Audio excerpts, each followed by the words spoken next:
শহর থেকে বাড়ি ফিরছিলেন। বনের মধ্যে এসে কেমন হঠাৎ করে সন্ধ্যা নেমে এলো।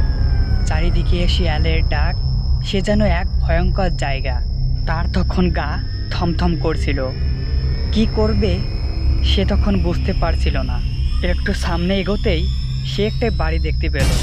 বাড়িটা দেখে যেন তার প্রাণ ফিরে পেল। ওই তো, ওই একটা বাড়ি দেখা যাচ্ছে, আর বাড়িটাতে আলোও জ্বলছে। যাই ওখানে, দেখি গিয়ে আজ রাতটা কাটানো যায় নাকি। এরপর রঘু সামনের দিকে এগিয়ে যেতে লাগলো। সে যতই সামনের দিকে এগিয়ে যাচ্ছে তার নাকে যেন তীব্র মাংস পচা গন্ধ ভেসে আসছে। সে যেন এক ভয়ঙ্কর পরিবেশ।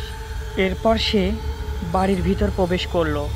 সে ঘরের মধ্যে যেতেই ভয়ে তার গাটা যেন ছমছম করছে।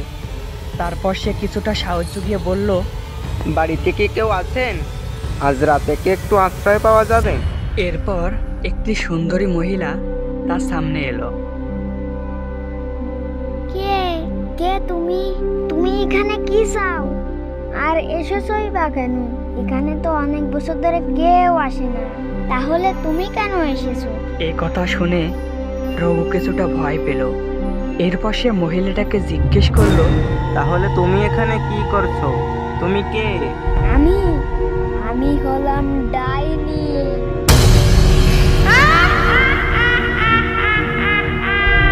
আমি আজ থেকে 15 বছর আগে মারা গেছিলাম। তাদের মতো কিছু নিকৃষ্ট লোক আমাকে এই ঘরে মেরে ফেলেছিল। আজ তোকে আমি কিছুতেই ছাড়বো না।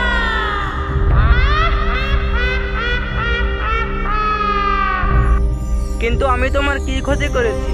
আমাকে ছেড়ে দাও। না, তোকে আমি কিছুতেই ছাড়বো না।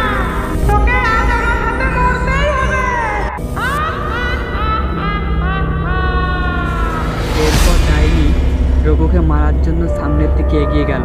না না, আমাকে মেরো না, মেরো না বলছি। না। অবশেষে ডাইনি রঘুকে মেরে ফেললো।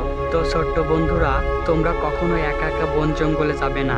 আর বন্ধুরা, তোমরা যদি লিখতে পারো তাহলে আমাদের ভিডিওটি কেমন লেগেছে অবশ্যই একটি কমেন্ট করবে।